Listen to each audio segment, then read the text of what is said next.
이번에는 우리 춘천 이모가 무당이 된 사연을 풀어볼게.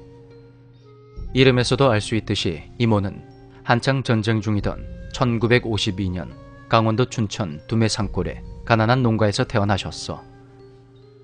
지금이야 춘천을 아름다운 호반의 도시라고 하지만 이모는 춘천 이야기만 나와도 진저리를 치셔. 이모의 기억 속의 춘천은 가난과 굶주림, 아픔뿐인 곳이니까. 이모네 집은 산골에서 화전과 작은 밭을 일구며 사는 그런 농가였는데 아침 먹고 나면 점심을, 점심 먹고 나면 저녁 끼니를 걱정해야 하는 극도로 가난한 집안이었어. 살아남은 사람은 이모와 막내 남동생뿐이지만 원래 이모는 6남매로 형제도 많았어. 그런 상황에 전쟁까지 났으니 말 다한 거지. 끼니로 감자라도 배불리 먹은 날은 세상에서 제일 행복하셨대. 그런 상황에서 그나마 가족의 생계를 책임지시던 아버지가 병으로 돌아가시고 말았어. 어머니는 아이들과 함께 산에 땅을 파서 아버지를 묻으셨고 어린아이들을 대신해 가족의 생계를 온전히 책임지게 되셨어. 하지만 새벽부터 밤 늦게까지 뼈가 부서지도록 일을 해도 7명이나 되는 대가족의 생계를 잇기엔 역부족이었지. 결국 4명의 형제들이 연이어 세상을 떠났고 어머니마저 병으로 돌아가시고 말았어. 이모는 2살 어린 남동생과 함께 그 겨울에 언 땅을 파서 어머니를 아버지의 옆에 묻어드렸어. 그때 때를 이을 남자아이가 없었던 먼 친척이 찾아와서 남동생만 데리고 가버렸는데 그때 이모 나이가 겨우 11살이었어. 며칠 동안 산중의 빈집에 홀로 지내던 이모는 큰 결심을 하게 되지. 서울에만 가면 이 한 몸 먹고 살 순 있겠다 그리 생각하신 거였지. 굶주릴 때도 굶주린 11살 어린 소녀는 딸랑 보찜 하나 지고 목숨을 걸어 서울 쪽으로 향했어. 그 꼬불꼬불한 산길을 걷고 또 걷다가 기절하기를 몇 번.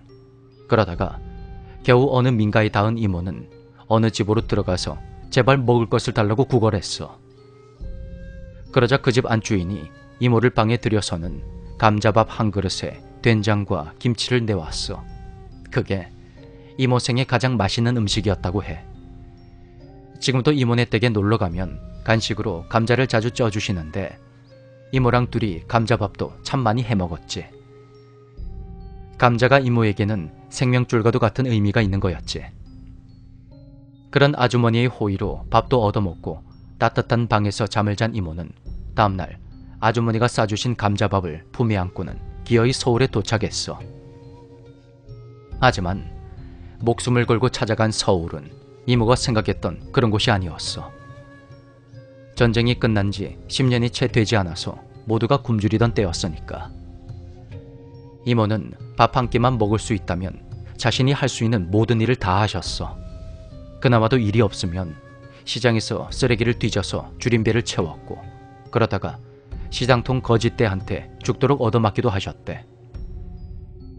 이모는 천신만고 끝에 작은 공장에서 미싱 일을 배우게 되셨어. 그때는 인권이나 근로자 복지에 대한 개념이 아예 없었을 때였지만 다행히 사장님이 좋은 분이었나 봐. 사장님은 여공들을 위해 공장 가까운 곳에 집을 2채 사들여서 기숙사 개념으로 제공을 하셨지. 작은 골방에 5명이서 함께 써야 했지만 따뜻한 방에 몸을 누일 수 있다는 것만으로도 이모에겐 더 없는 행복이었어.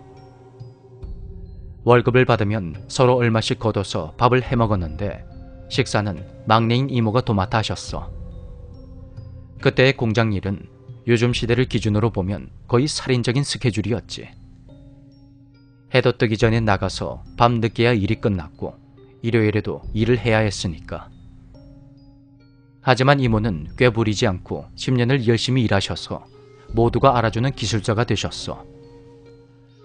월급도 올라서 돈도 좀 모으시고 작업 반장이 되어서 열심히 사시던 어느 날 또다시 불행이 찾아오게 되지. 어느 날 자다가 머리가 너무 아파서 눈을 떠보니 병원이더래. 그날 밤 방에 연탄가스가 샜던 거야. 함께 방을 쓰던 4명은 모두 죽고 이모는 숨이 떨어지기 직전에 발견이 되어 병원으로 급히 옮겨졌어. 그런데 그 사건 이후로 이모에게 이상한 일이 벌어졌어. 이모는 병원에 만류해도 하루 만에 퇴원을 하셨지. 의료보험도 없었던 시절이라 이모의 형편으로는 병원에 마음 편히 누워있을 수가 없으셨던 거야. 이모는 기숙사로 돌아와서 홀로 누워 몸조리를 했어. 원래 쓰던 방 말고 다른 방에 누워있는데 혼자 살아남은 죄책감이 너무나도 크더래. 그러다가 선잠이 든 이모의 귀에 어떤 목소리가 들려왔지. 넌 아직 할 일이 많아. 죽고 싶어도 죽을 때가 아니야. 처음에는 환청이 들린 거라 생각했어. 그 후로도 별다른 일은 없었고 이모는 며칠 몸을 추스린 후에 다시 공장으로 가셨지. 이모는 그저 일만 열심히 하면서 이 끔찍한 일을 잊으려 하셨지만 그게 뜻대로 되지가 않았어. 이모가 잠이 들면 꿈에 수많은 사람들이 나와서는 넌 나를 받아서 모셔야 한다며 서로 어필을 하더래. 그러다가 박 터지게 싸우기 시작했는데 그건 바로 이모를 차지하기 위한 신들의 전쟁이었어. 그런 꿈을 꾸기 시작할 무렵부터 이모는 자기도 모르게 주변 사람들에게 뜻모를 이야기를 하기 시작했지. 그야말로 말문이 터져버린 거야. 평소 친하지도 않은 사람에게 오늘은 어디로 가지 마라, 뭘 조심해라 하는 말들이 마구 쏟아져 나왔는데 그걸 본 사람들은 그 사건 때문에 충격을 받아서 미친 거다, 아니면 신병이 왔다며 수군덕거렸지. 그때 이모는 마치 다른 누군가가 자신의 몸을 빌려서 말을 하는 듯한 그런 느낌을 받으셨다고 해. 잠이 들면 갑옷을 입은 장군, 선비 복장을 한 사람, 화려한 관복을 입은 사람 등 다양한 인물들이 나와 마구 싸워댔고 그것 때문에 잠을 제대로 자지 못하니까 몸이 점점 상하게 되었어. 하루는 미싱을 하다가 졸아서 손가락에 박음질까지 하셨고 그걸 곁에서 지켜본 오랜 친구들이 이모에게 무당을 한번 찾아가 보라고 그렇게 권하셨지. 하지만